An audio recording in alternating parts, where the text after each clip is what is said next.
At the beginning of episode 2, we see a malnourished woman quietly sewing a wedding dress. The atmosphere is calm, almost too calm, but suddenly, a sound pierces the silence, and the scene cuts abruptly. It is then revealed that the needle lodged deep in her finger, and with trembling hands, she slowly pulls it out.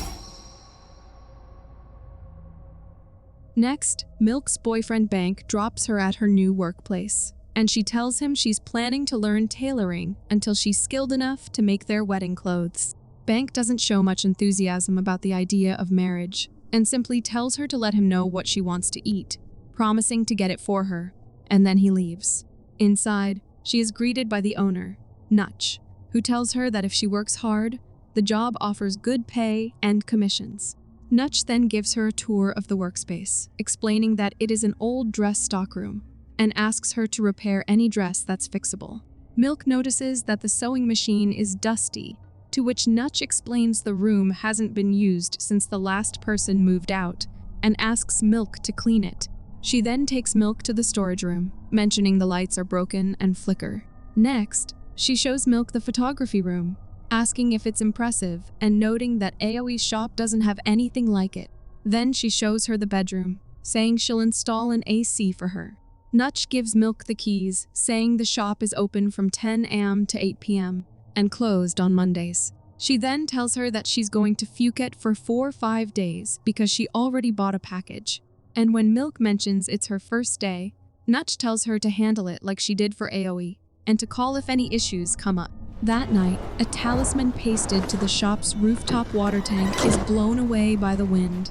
Meanwhile, Milk's mom warns her not to try on a wedding dress for fun, or she'll end up an old maid. She suggests finding a rich husband like their neighbor, saying Bank isn't reliable.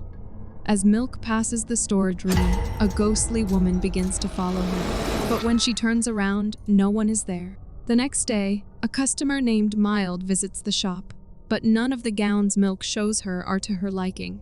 Mild says the dresses are too basic and asks if there are more options.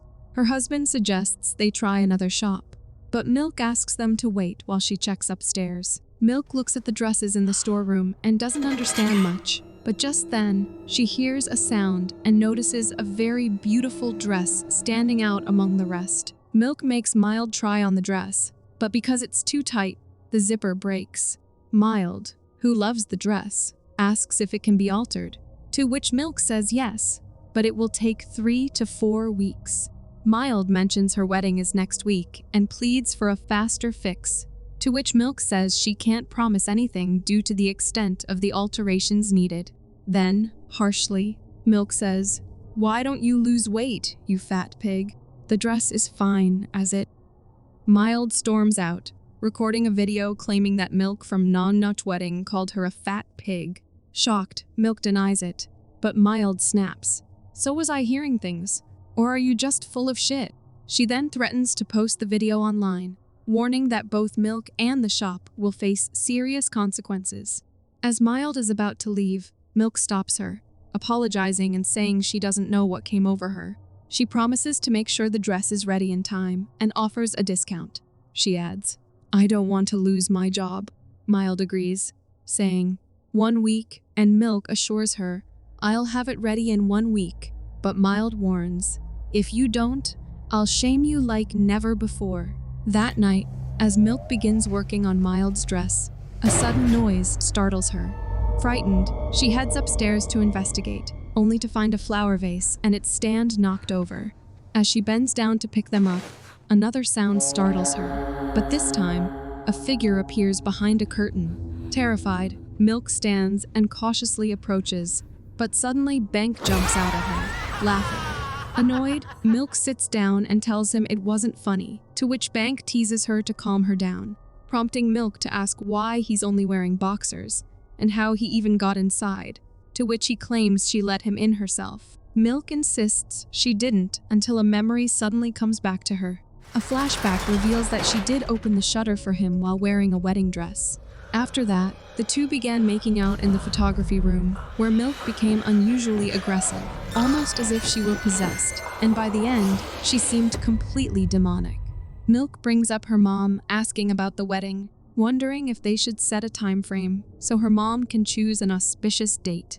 Bank stares at her before getting up, lights a cigarette, and when she asks him not to smoke inside, he snaps, saying her mom is always talking about weddings and dowries and asks if she isn't tired of it. Milk says, "She's my mom," but he argues that weddings cost too much and are a waste of money. She reminds him they've discussed this, but he insists weddings are fake and often end in divorce. When Milk says it's her dream, he mocks her, asking if impressing people with a fake event is really her dream. She asks if it's wrong to want to wear a beautiful dress, and he replies sarcastically about dowries, like you're some item for sale, and is that something to be proud of? Then he walks out, leaving her alone. Next, Milk is asleep at the sewing table, and when she wakes up, she notices a bottle of slimming pills on the table. She stares at it for a moment, before putting it aside, and then she begins to alter the wedding dress. The next day, Milk sits staring at her phone, which is filled with one-sided texts to Bank, asking him to pick up the phone. She sighs and sets the phone aside, then attempts to eat. However, the smell of the food makes her gag, and she coughs up something that resembles a hairball. Dizzy and weak, Milk stumbles to the front of the store, but to her horror, she sees a demonic entity wearing the wedding dress she's been working on. The entity laughs at her, causing Milk to collapse, and when she regains consciousness, she finds herself back at the sewing table, and in her hand is the bottle, but this time it's empty.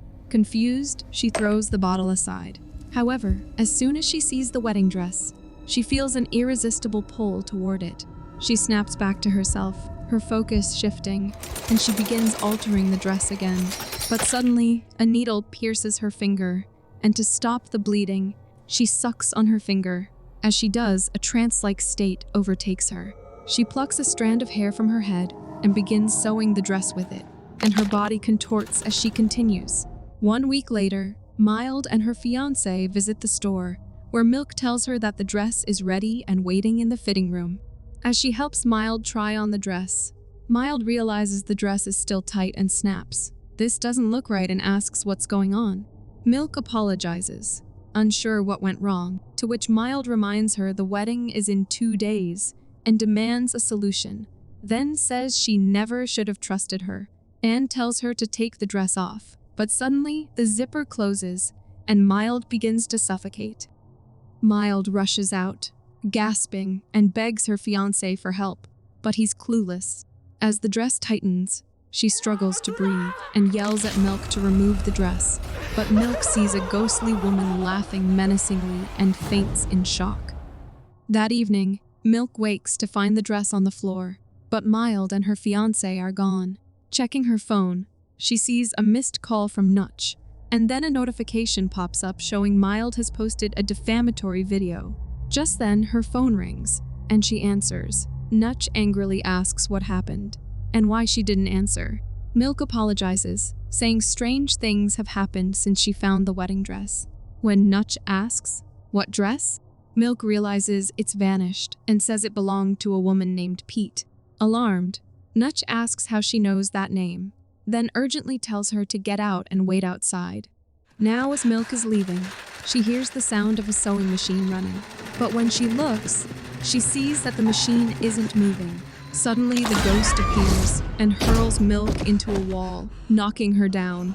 Soon after, the door of a closet swings open, and Milk sees something inside that makes her scream in shock. A flashback then reveals that on that night when Bank was leaving, Milk stopped him, and under the influence of possession, relentlessly stabbed him with a pair of scissors. She continued stabbing him until she drove the scissors into his eye, killing him. Afterward, she locked Bank's lifeless body in the closet. Back in the present, Milk hears Pete's crying echoing through the room, and she sees the wedding dress floating in the air. Meanwhile, Nutch enters the store, looking for Milk, but to her shock, she sees a woman in a wedding dress. She quickly realizes it's Pete and calls out her name, and as Pete turns toward her, the scene abruptly cuts. A flashback then reveals that Pete was a very overweight woman who worked at Nutch's shop. She had a talent for making beautiful dresses for customers and took great pleasure in her work. However, she was deeply unhappy with her obesity feeling that she might never be able to wear such dresses herself. One day, Nutch reads through customer comments, thanking Pete for creating such a beautiful dress. Pete, with a bittersweet tone, remarks, "Isn't it funny? I'm the one who made the dress, but I'll never get to wear it." She envies the bride's figure, but Nutch reveals she had her whole body done. Shocked, Pete says she thought the bride was naturally pretty, but Nutch explains she followed her on Instagram, and she only started looking good before the wedding. Pete then asks Nutch to take her for the same procedure, and when Nutch asks if isn't she scared of the pain, Pete replies, "If it means looking beautiful, getting proposed to, and wearing my own dress, it's worth it." Pete undergoes the procedure and becomes slim, feeling very happy with her new body. However, in her obsession, she begins taking slimming pills, which start having negative effects. Her mental health deteriorates due to the pill overdose, and she is constantly haunted by the fear of gaining weight again. One day, Pete argues with Nutch, asking, "Why did you alter a perfect dress?" She tells her to either ask her customers to lose weight or offer them those lousy, oversized dresses you made.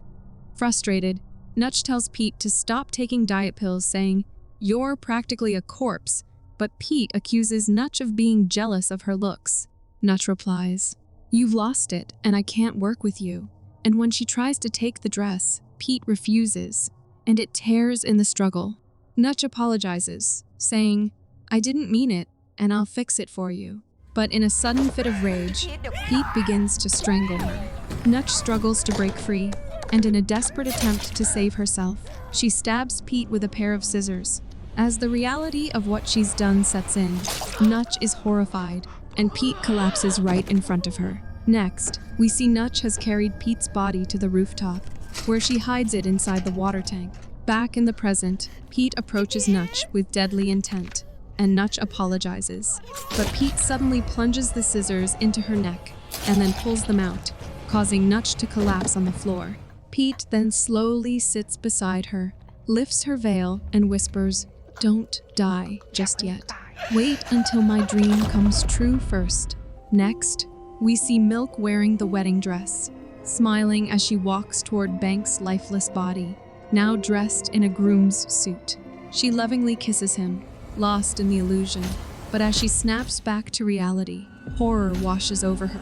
She looks around and is stunned to discover Nutch's dead body nearby.